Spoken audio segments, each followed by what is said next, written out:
Hello, in this video we are going to identify specific tools needed to work on Mecal applicators. You will see a table of contents with the times listed next to the specific chapters. Feel free to skip ahead to the chapter that you need to watch. The following tools will be needed to assemble and adjust the applicator. Metric hex key that includes 2, 2.5, 3, 4, and 5 millimeter. We recommend a set of T-handles. A shortened 2.5 hex key. This can be provided from Mecal by Starn under the part number MBS 10309.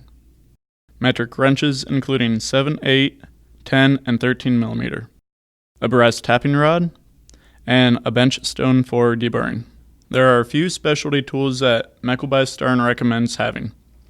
A tooling surface plate, metric tooling indicator and indicator base, magnetic base with indicator, Anvil group assembly fixture MBS 10543, and Crimp tool alignment fixture MBS 10544. Before installing your bolts, make sure to apply grease to the threads to prevent seizing and maximize clamping pressure. All of the bolts in the video were greased prior to assembly. Several times in this video, we will mention to have a couple of thousandths of clearance between parts. To put this in perspective, the wire diameter of a typical paper clip is roughly 30 thousandths or 0.8 millimeters. A sheet of paper is around 4 thousandths or 0.1 millimeters thick. A human hair is about 3 thousandths or 0.08 millimeters in diameter, and a white blood cell is around 1 thousandth or 0.03 millimeters in diameter.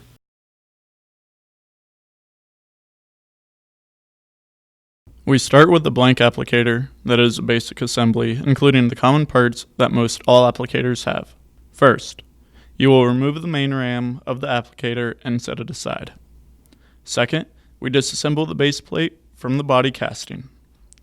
This is done by removing the 2 hex screws located on the bottom of the base plate.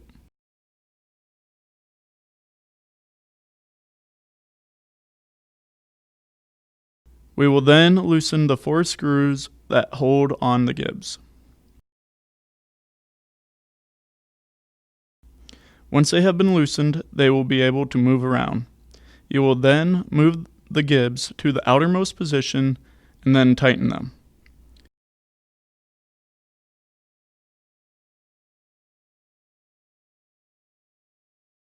Set the casting aside for now. Setting up the slide and guide systems are crucial. This will ensure the terminal is presented to the crimp area correctly. The crimp area is defined as where the wire needs to be placed in order for the crimp tools to fully capture all the wire strands into the terminal. Before we begin assembly, we should go over part terminology. Mecal refers to the 2 guides as the left and right guide. The left guide is the smaller of the 2 with a slot for the feed pawl to travel in. The right guide is the larger one that does the primary guiding of the terminals. To the left of them is the friction. The friction and friction lever are very important to the function of the feed and is often forgotten about when set up for production running. Without the friction creating resistance for the feed finger, we will push the terminal strip back when the press cycles. This can cause a misalignment and potentially crash tools. In the upper left is the slide. That is the bottom surface of the guides, the terminal during feeding. The first step is to remove the left guide from the slide plate. Then loosen the slide screw on the bottom of the base plate. Loosen the locking wedge assembly to the outermost limit. From this point, turn the screw in 3 revolutions. Retighten the slide screw on the bottom of the base plate. We start by assembling the friction plate with the tension springs. Then we prepare the friction lever and screw with both ready to be installed. You'll push the friction plate into location, being sure that the springs hit their designated areas on the slide plate. While holding the friction plate in place, you will get the friction lever and screw tightened into place. Leave this lever in the upright location.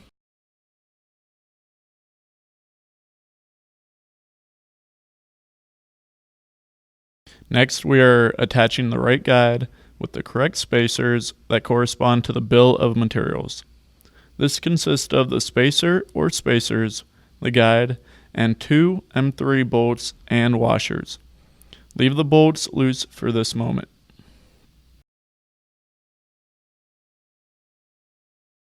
We then cut a strip of terminals about 6 to 8 inches in length to be used as our setup strip. With the bolts still loose, the guide will be able to move back and forth. This will allow you to fit the terminal strip underneath the right guide. Make sure that the terminal strip sits on the pad, indicated here, on the opposite side of the slot for the feed pawl. A common mistake is that the strip sits down into that slot. If your terminal has 2 sets of wings, one for the wire crimp and one for the insulation crimp, you will want to insert the down angle of the right guide to fit between the sets of the wings and push up against the insulation wings. If the terminal only has one set of wings, the down angle will be pushed up against the wire wings. Once we have the down angle of the guide set in place, we must adjust the tension being placed on the terminals from the right guide. The tension should be tight enough that the terminal strip cannot move away from the slide plate. Too much tension and the terminals will bind when being pushed through the guide system. 1/1000th or 2 clearance is all that is required to allow for proper movement of the terminals. Having extra clearance on the side where the terminals enter is also acceptable. It acts as a funnel in case the terminals are not perfectly aligned. The amount of clearance is dependent on the terminal size, though for most mini applicators the maximum will be about 20,000ths of an inch.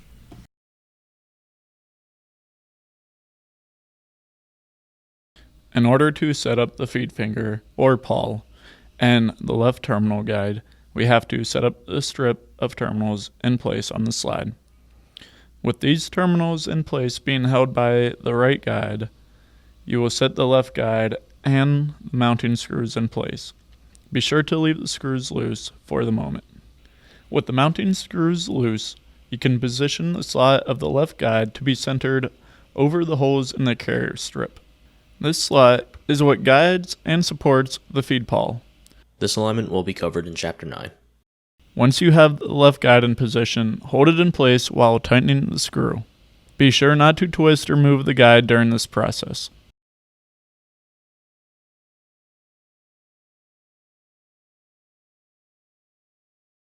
In this chapter, we are going to show you how to properly set up the Anvil group. Setting up the Anvil group is done by using a custom fixture that Mecal by Starn offers. Part number MBS 10543, or it can be done using the baseplate of the applicator. MBS recommends the use of fixture MBS 10543 to allow the use of the surface plate and indicator to confirm the squareness of each part.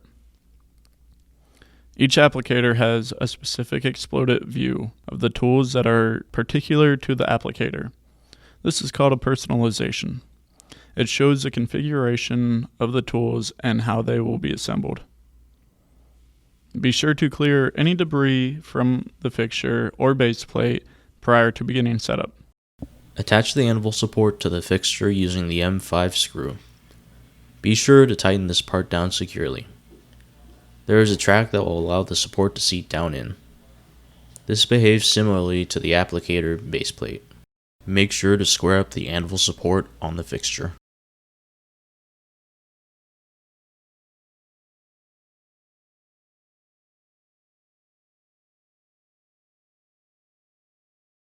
Following the personalization, stack the parts on the fixture as shown, and insert the bolt to keep the individual parts held together. These bolts should be snug but not fully tightened.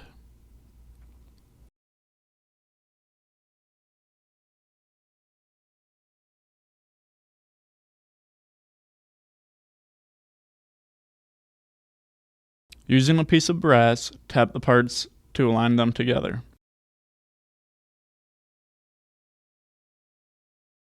fully tighten the front screws by tightening a little at a time. Remove the anvil group from the fixture and check to make sure that the bottom surfaces are flush to each other.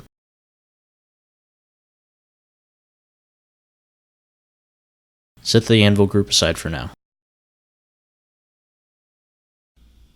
If you don't have the MBS fixture, MBS 10543, there is another way to align the anvil group parts together. You will use the base plate in order to do this. Ensure anvil support is clean and free of debris. Slide onto base plate and fasten down. Assemble parts per provided personalization. Fasten all the parts together.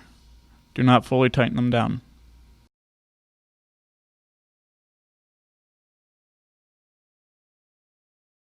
Now that your anvil group is clamped together, tighten the anvil support. Using a brass tapping rod, ensure parts are fully seated into the slot on the base plate. Once fully seated, fully tighten the front screws.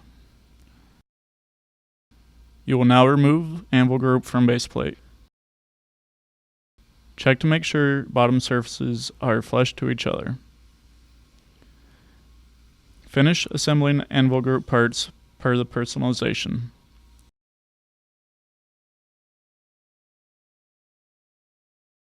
Set the anvil group aside for now. In this chapter, we will attach and align the body of the applicator to the base plate. On the bottom surface of the body casting and the top of the base plate where they meet, make sure to remove all excess grease. Do not use degreaser in this step. With the body laying directly behind the base plate, hold the feed pawl in the forward position and roll the body into the upright position, letting you see the alignment pins evenly slide into the corresponding holes without binding. There are two M4 button head screws that will connect the body casting to the base plate. Insert and tighten these screws, ensuring that they are tight. Now that the casting is attached to the base, we can check to make sure that it is properly aligned. A specialized tool is used to align the applicator body to the base plate, MBS 10544. This tool can be acquired from Mecal by Starn. This tool ensures the crimp tools will be parallel with each other. The body alignment tool slides down through the casting. This is why we left the gibs in the outermost position in Chapter 1. If the gibs are not loose or in the outermost position, the alignment tool may not fit down through. With the alignment tool able to slide through the casting, it will fit into the track where the anvil group will be mounted. This is a very precise fit, and the tool will not fit if it is not aligned correctly. With the alignment tool still in place, fully tighten the 4 bolts on the 2 gibs.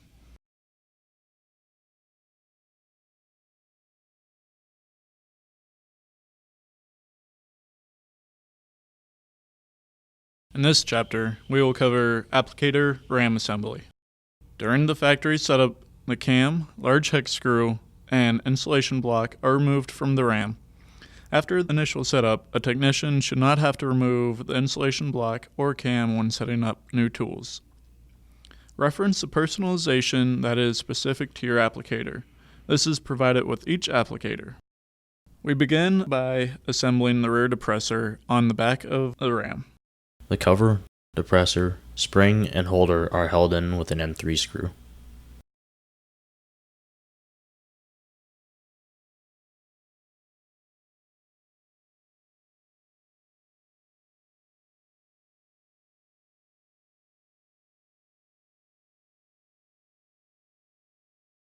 Be sure the screw does not go past the front plane of the ram. This will push the front tools out, keeping them from laying flat on the ram. Following the personalization, start stacking the parts on the front of the ram. Be sure to wipe off excess grease and dirt before assembling. Again, each applicator will have a specific list of parts consisting of crimp tools, spacers, washer, and depressors required by the design of the terminal. Once all the parts are assembled on the stack, Place the M8 screw through all the pieces, but don't fully tighten down.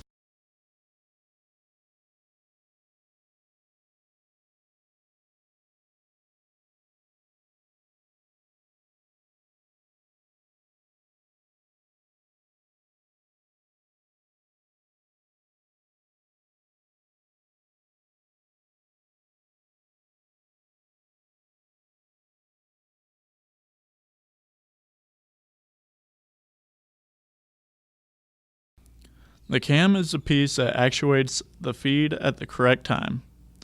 This part and its position can change due to the style press the applicator is running on. Once you have the correct cam, the placement is noted on the technical data sheet that is provided with each applicator. There is only one direction the cam will work. Place the cam in the correct hole and tighten down. In this chapter, we'll cover the crimp tool alignment process. Up to this point, we have the Anvil group and main RAM assembled and ready to install.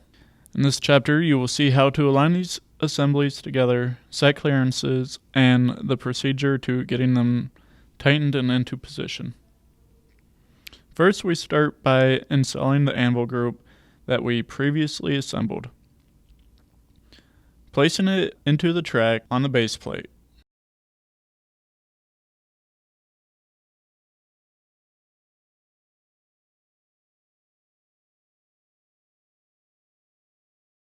Then, turning the applicator on its side and inserting the mounting screw through the baseplate.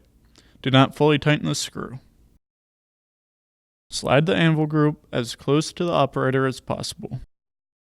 Note, after this point, keep the red safety collar on the RAM as much as possible to keep from letting the tools make contact. This collar should be kept with the applicator. Even with the red collar installed, do not drop the RAM into the applicator. Dropping it can cause the tools to contact and damage each other. This is especially important without the red collar. Insert the RAM into the body while holding the RAM up far enough for clearance. Gently slide the Anvil group back until the cutting tools make contact with the upper crimp tools. This will slightly bind the RAM for the moment. Use a piece of brass to tap the Anvil group forward away from the upper crimp tools. This creates clearance of 1 to 2 thousandths and will allow the RAM to move freely. At this point, be sure to tighten the Anvil group to the baseplate. To center the tools together, place a strip of oil-resistant paper over the wire anvil to act as a barrier. Each piece of Mecal by Starn spare tooling comes with a piece of this oil-resistant paper. Prior to aligning the tools, be sure the M5 bolt holding the upper crimp tools to the RAM is loose and the red safety collar is removed. With the paper sitting on the wire anvil, use moderate pressure to press and hold the upper crimp tools down. You want to use enough pressure to have the tools push against each other, but not enough to cut through the paper. If the paper is cut through, you can potentially damage the surface of the tools, causing sticking after each crimp cycle. With pressure still being applied, tighten the M5 bolt. Make sure not to tighten downward, as you can pull the crimp tools against the anvils and cause damage. Lift the RAM and replace the red collar. The paper should have 2 marks, one on each side where the tools had pressure on them. The tools are now aligned. In this chapter, we will fine-tune the finished crimp. We will be looking for bell mouth location and size, cutoff tab size, bend up and down angle, centrality of the crimp, and how to adjust these features.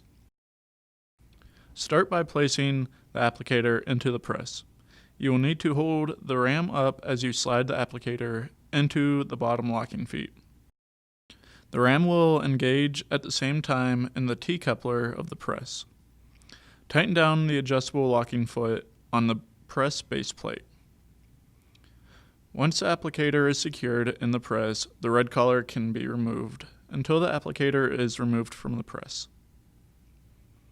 With the setup strip of terminals slid through the applicator, use the adjustment screws to move the slide. Before adjusting the slide, make sure to loosen the screw for the feed pawl so it doesn't break. The carrier of the terminals needs to be inside the punch cutoff block, while the terminal wings do not make contact with the block. For now, this is a rough adjustment to get the terminals to slide through the applicator.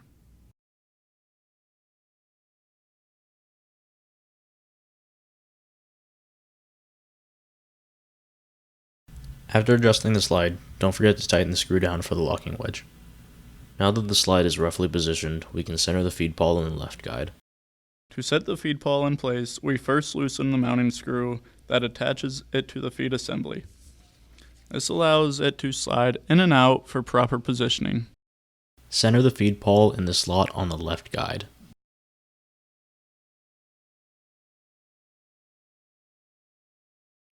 In order to ensure it is centered, pick up the pawl and place it on the left side of the left guide, watching it fall back into place, and then the right side of the left guide, watching it fall back into place.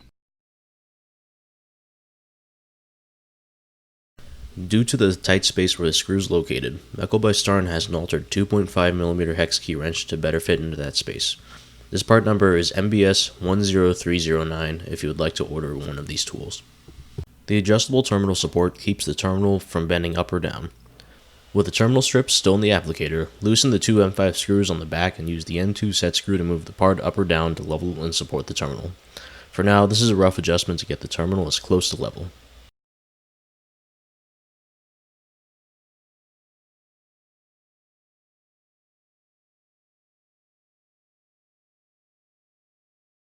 To adjust the feed, first start the stroke adjustment at 0. Loosen the locking nut on the feed adjustment screw. The inner hex screw is the main adjustment of the feed. When adjusting the feed position screw, make sure the press is at top dead center to ensure that the feed pawl is at its forwardmost position. Position the terminals as close to the center over the anvils as possible. Adjust the feed pawl back to where it drops into the holes of the carrier strip. For now, this is a rough adjustment to get the feed closer to where it needs to be. For benchtop setups, hand cycle the press to the point where it actuates the feed of the applicator without going a full rotation. Whenever you cycle the press, whether it's by hand or under power, make sure that a terminal is present in the crimp area to prevent damaging your tools. This will let you see where the feed stops at both ends. This tells you how the feed screw needs to be adjusted. Check the centrality over the anvils to see if the feed is too far or not far enough. When adjusting the feed position screw, Mecal by Starn refers to the turns as on a clock. 30 minutes would be half a revolution, 15 minutes would be a quarter of a revolution, and so on and so forth. The pawl should come back, drop into the hole of the carrier strip, and start to lift out, but not completely exiting the hole.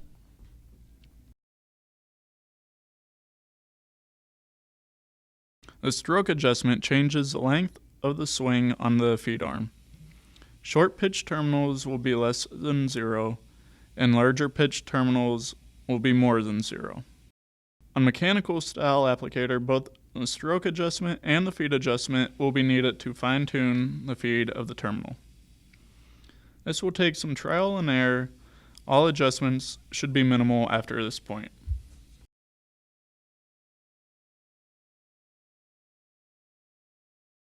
To set the crimp height, we must know how to read the regulating head on the applicator. This image represents a circular regulating head if you stretched it out flat. The top ring is represented on the top scale. Each line represents a crimp height adjustment of 0.01 millimeters. When adjusting the regulating head, you will feel a click for each line. The insulation crimp height is adjusted by the lower ring. Same idea of the adjustment. The only thing is the lines are spaced out to every 4 clicks, or 0.04 millimeters in height adjustment. Checking the data sheet that is provided with each applicator. Check the setting that was used during the original setup of the applicator. Once you have the setting, dial regulating head to 0.20 millimeters above the recommended crimp height. Hand cycle the press and check the crimp height. You should have a larger crimp height than the tested crimp spec on the data sheet. Since all presses behave and flex differently, the data plate on the side of the applicator is a reference for getting close to the target crimp specification.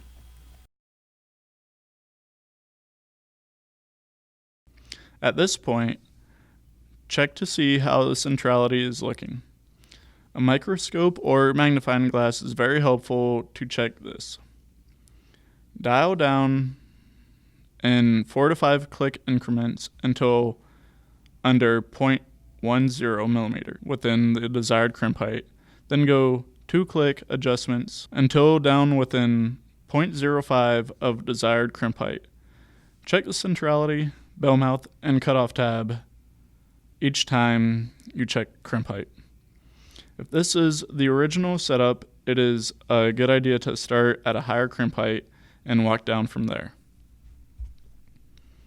Mecal by Starn recommends the use of magnetic indicator base to fine-tune the cutoff tab length and bell mouth adjustment. This will allow you to accurately measure how much each adjustment is moving the assembly. This reduces the time of fine-tuning by offering more control.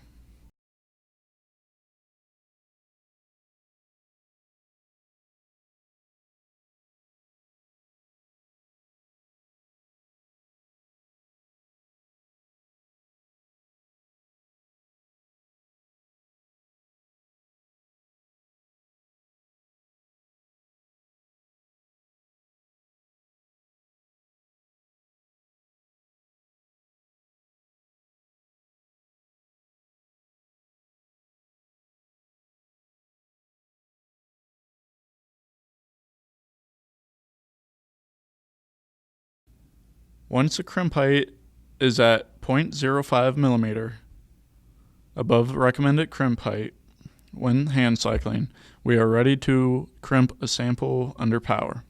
Note that the guard is out of the way while the press is powered for the sake of clarity. When operating your press, it is required for your guard to be in place. Run 2 crimps under power to let the tool settle under the pressure of the motor. Using the crimp height and width micrometers, check each measurement. With magnification, check the cutoff tab, length, bell mouth location and size, bend up or down of the terminal body after crimp, and overall visually inspect the finished crimp for marks, cracks, damage on the insulation from the insulation wings.